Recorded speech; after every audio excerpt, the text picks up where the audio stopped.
Ô, Krieger, você tem 15 minutos para fazer a apresentação e depois a gente passa para a pergunta, se houver. Obrigado, Thomson. Obrigado, Coronel. Senhores, boa tarde. Já fui apresentado, mas sou o Capitão Aviador Krieger, aluno de mestrado pelo ITA e autor do artigo que fala sobre um processo de validação de uma memória digital de radiofrequência, né, de um simulador de DFM por meio do processo de emulação.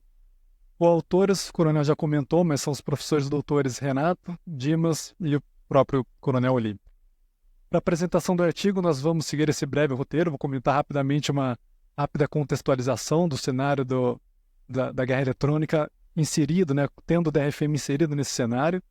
Na sequência, comentar um pouquinho sobre o simulador de DRFM por nós confeccionado. Posteriormente, alguns resultados obtidos de um processo de validação específico desse simulador de DRFM. E, por fim, uma breve conclusão. Iniciando com a contextualização, até meados da década de 80, 90, mais ou menos, basicamente, as técnicas de interferência utilizavam meros repetidores. Acontece que algumas medidas de proteção eletrônica foram sendo desenvolvidas e os radares começaram a realizar processamento coerente. Ou seja, as técnicas de interferência que funcionavam até então já não surtiam tanto efeito. Uma das soluções encontradas foi a inserção de uma memória digital de radiofrequência dentro dos interferidores. Por quê? Porque um DFM ele é capaz de armazenar o sinal de forma coerente, o que resolveria o problema por si só, mas mais do que isso, o DFM ele é capaz, ele tem a habilidade de manipular o sinal nas suas diversas características, seja em fase, frequência, amplitude, até mesmo no tempo, né, atrasando ou adiantando o envio desse sinal na direção do interferidor. Mas qual foi a grande motivação para que nós estudássemos o DRFM a fundo? É de amplo conhecimento, né? Óbvio, a aquisição das aeronaves F-39 Gripen por parte da Força Aérea Brasileira, mas o ponto em questão aqui é que essa aeronave ela possui no seu interior um interferidor aeroembarcado, e esse interferidor ele possui como parte central, vamos assim dizer, o DRFM. Né? A informação é essa aberta, está no próprio site da SAAB. Então, isso é mais do que motivo, é um motivo mais do que suficiente para que nós estudássemos, né, o DRFM a fundo, seus pontos fortes, fracos, vantagens e desvantagens. Para que isso fosse possível, nós desenvolvemos um simulador de DRFM de modo que né, nos possibilitasse esse estudo. Mas antes de desenvolver o simulador, foi necessário a escolha da arquitetura desse DRFM. Por quê? Existem diversas arquiteturas diferentes, né, cada um com algumas vantagens e desvantagens. Nós escolhemos essa que está em tela. Ela não é uma arquitetura extremamente moderna, disruptiva, mas também não é já uma arquitetura ultrapassada. Ela é uma arquitetura de um DRFM largamente utilizado hoje em dia. Então, além da escolha da arquitetura do simulador, nós escolhemos também quais parâmetros o operador desse simulador ele permitirá, né, ele possibilitará a sua modificação. Então, nós escolhemos os parâmetros que estão em vermelhos, então vai desde o desbalanceamento de fase e amplitude, inserção de jitter determinístico e randômico, até erros de quantização, erros de não linearidade, etc. Além, obviamente, dos fatores ali de modulação inerentes a um DRFM, né? Então, modulação em fase, amplitude, frequência e no tempo. Bom, de posse, então, da arquitetura do DRFM escolhido, né, nós iniciamos o processo de modelamento do simulador propriamente dito. Uma vez que o objetivo é variar, né, os parâmetros de uma forma ampla, nós escolhemos confeccionar esse simulador com base no conceito de rádio definido por software, porque esse conceito, né, o rádio em questão, que está...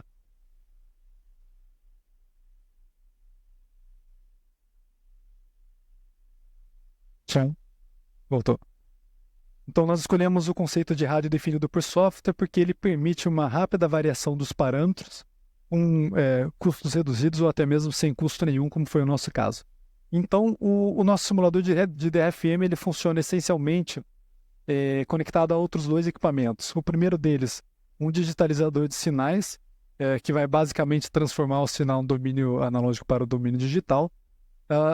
Esse sinal ele vai ser conduzido até o simulador de DFM propriamente dito por meio de um cabo Ethernet. Esse sinal, uma vez no simulador de DFM, ele vai ser processado, enfim, vários erros, degradações e etc. vão ser inseridos, natural a um DFM. E o outro hardware que ele está conectado é um gerador de forma de onda, essa conexão também é via cabo Ethernet, e esse gerador de forma de onda ele vai transformar o sinal em analógico e vai enviar para o receptor a que se destina. Aqui a gente tem uma ampliação da interface do simulador de DRFM. Ele é, conforme eu comentei, constituído para trabalhar essencialmente no processo de emulação, né? Então conectado aos outros dois hardwares. Porém, nada impede do operador do simulador, se ele já tiver com os dados do sinal, né, digitalizado, de operar essencialmente no âmbito da simulação. Aqui a gente tem os campos na qual o operador pode inserir os diversos erros e as diversas variações das características do parâmetro do DRFM que ele queira testar. Enfim, então essa é a característica geral do nosso simulador, e nós sentimos a necessidade de validar esse simulador de alguma maneira, né? E a primeira maneira foi a validação teórica. Então nós pegamos cada um dos parâmetros que o operador pode manipular e buscamos junto à literatura quais seriam os efeitos, os impactos dessa variação no sinal. Então, por exemplo, se nós inserirmos um jitter randômico no sistema, né, no conversor, qual é o impacto disso? O impacto, no caso aqui especificamente do jitter randômico, é o aumento do ruído de fundo, né, do noise floor. Por meio da literatura, nós conseguimos mensurar, falando especificamente desse caso, né, nós conseguimos mensurar o nível desse ruído, e aí nós fizemos uma comparação do que o simulador de DRFM está me entregando, né, conforme se a gente inserir o mesmo jitter randômico no simulador, o que ele entrega de ruído de fundo e o que a literatura prevê. Então, os pontos em azul são as simulações que nós fizemos, né? Fizemos algumas simulações de Monte Carlo, e a curva em vermelha representa o que a literatura diz. Então, temos valores bem próximos. E fizemos isso para cada um dos parâmetros. Então, na tentativa ali de validar o nosso simulador de forma teórica. E ainda assim, nós buscamos validar de alguma outra maneira para deixar o simulador realmente robusto, e buscamos validar de forma experimental. Como foi feito? Nós utilizamos para essa validação experimental dois equipamentos diferentes, né? O AWG8190 da Keysight e o DSO92004 também da empresa Keysight. Por quê? Porque o DRFM, no resumo do resumo, o que ele é basicamente? Né? Ele é um conversor analógico digital, uma memória e um conversor digital analógico. Essa estrutura, no resumo do resumo, está sendo representada aqui por esses dois hardwares, por esses dois equipamentos. O AWG é um conversor digital analógico e o DSO, por sua vez, é um conversor analógico digital. Então, uma vez associado esses dois equipamentos, nós podemos dizer que aqui nós temos, né, de forma genérica, um DRFM. E aí, qual foi a nossa ideia? Nós, junto ao datasheet de cada um desses equipamentos, então nós fomos lá no datasheet do AWG, pegamos todas as características, desde erros de não linearidade, jitter, etc., quantidade de bits, taxa de amostragem que ele opera, e inserimos no simulador de DRFM, e fizemos da mesma forma com o DSO, inserindo todas as informações no nosso simulador de DRFM. Então aqui a gente tem dois sistemas diferentes, mas com as mesmas configurações. Um processo de emulação e outra simulação. E injetamos em ambos os sistemas o mesmo sinal. Ora, se o mesmo sinal está sendo injetado em ambos os sistemas e eles possuem as mesmas configurações, espera-se que os sinais de saída sejam degradados da mesma maneira, né? Isso é o que nós esperamos, né? Esperávamos. E quais foram os sinais que nós injetamos? Foram dois. O primeiro deles, um sinal senoidal simples, e o segundo sinal, um sinal um pouco mais complexo, né? Um sinal modulado linearmente em frequência, cujas características estão representadas nessa tabela central. Aqui a gente tem uma foto do nosso experimento. Então lá atrás a gente tem o AWG fazendo o papel do conversor digital analógico de um DRFM, conectado com o DSO, que por sua vez faz o papel do conversor analógico digital, também de um DRFM. E em paralelo e simultaneamente a gente tem o nosso simulador de DRFM processando o sinal, ambos trabalhando nesse caso específico aqui, o sinal modulado linearmente em frequência. Quais foram os resultados obtidos? Então, nós iniciamos a análise primeiramente no domínio da frequência, analisamos a potência de pico e potência do lobo lateral, tanto do sinal senoidal quanto do sinal modulado em frequência, e fazendo uma rápida análise, a gente verificou que, de uma maneira geral, existe uma diferença de 2,5 a 3 dB. Por quê? Porque existe a necessidade de caracterizar algumas atenuações que existem no processo de emulação, mas não foi modelada no nosso simulador. Quais são elas? Primeira delas, atenuações do cabo. Apesar do cabo ser curto e apesar do sinal estar centrado em apenas 1 GB, mas ainda assim existem algumas atenuações, nesse caso específico, aproximadamente meio dB, e mais do que isso, tanto o AWG quanto o DSO possuem uma certa resposta em frequência, na qual, dada uma taxa de amostragem, dada uma frequência de operação do sinal, vai ter também uma atenuação, né? Que no nosso caso específico aqui é 1 dB para o AWG e 1 dB para o DSO. Então, ao todo, o processo de emulação atenua em torno de 2 dB e meio. Atenuação essa que o simulador não simula.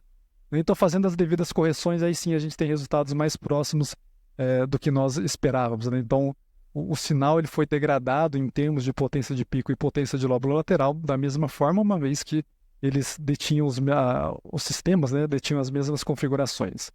No domínio do tempo, da mesma forma, a gente fez a mesma análise, a largura de pulso foi degradada em praticamente da mesma magnitude. A diferença da amplitude se deve à atenuação já comentada no slide anterior. Então, já estou finalizando aqui.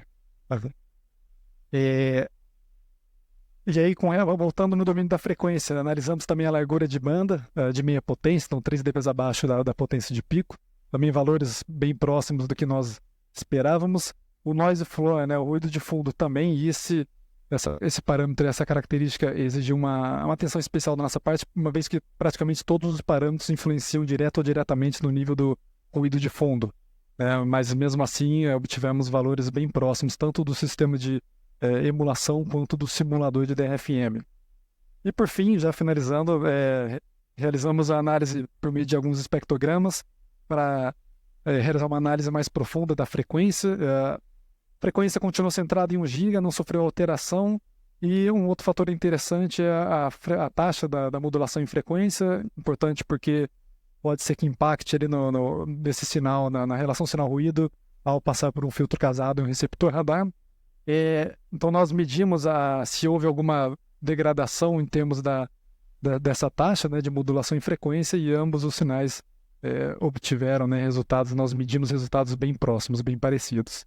Então, já finalizando, essa tabela ela resume basicamente todos os resultados obtidos, mas eu acho que uma característica interessante é a última coluna, que está delimitada pelo retângulo vermelho, que representa a diferença percentual, né, dos resultados obtidos no processo de simulação do simulador de DRFM e no setup aqui de emulação.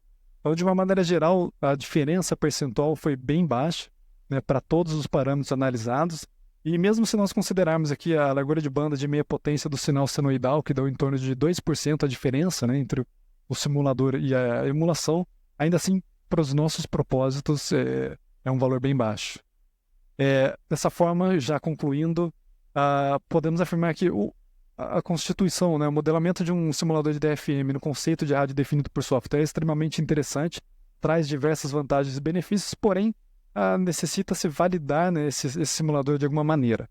A solução por nós encontrada foi a utilização do processo de emulação, utilizando o DSO mais o AWG, e que, apesar de nós termos testado um único parâmetro em uma única configuração desses dois equipamentos, uma vez que eles não permitem a variação dos seus parâmetros, a despeito disso, levando em consideração que o simulador de DRFM ele foi constituído essencialmente com base na literatura, levando em consideração que foi feita uma validação teórica inicial, e também levando em consideração que os resultados obtidos nessa validação experimental foram bem próximos, né? A degradação foi praticamente a mesma em ambos os setups, a gente pode afirmar que o modelo está validado para o fim a que se destina, para o nosso propósito de demonstração de conceito, para o nosso propósito aqui da minha dissertação especificamente.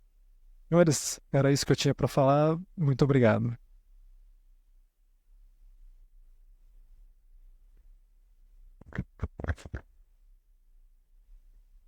Obrigado pela apresentação, parabéns aí pela apresentação. Eu pergunto à audiência se alguém tem alguma pergunta, algum questionamento, quem quer dirigir um comentário. Ok, né? É, excelente esse trabalho. Tem um ditado que fala que simulação, né? Garbage in, garbage out, né? Você entra lixo e sai lixo.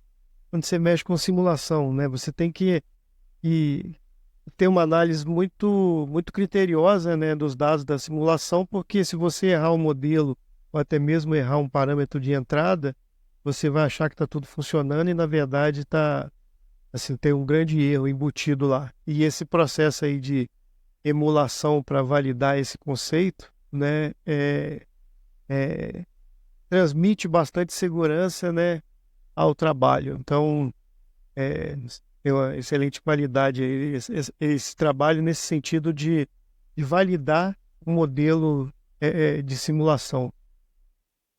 É, ok, parabéns aí, Krieger, e espero. Minha curiosidade agora, no próximo trabalho, eu espero que no CIG do ano que vem a gente esteja publicando esse trabalho que é realmente identificar esses parâmetros, né, essas condições, né, de desvio de um DRFM, né, não na análise espectrais, mas sim no objetivo final, que quando você quer um DRFM, você quer interferir no radar, né, e com radar convencional é fácil interferir. Agora um radar com compressão de pulso, um radar LPI, né, são radares que têm uma codificação de pulso embutida, né, que o receptor do radar ele é feito exatamente para aquele tipo de sinal, que é o receptor casado.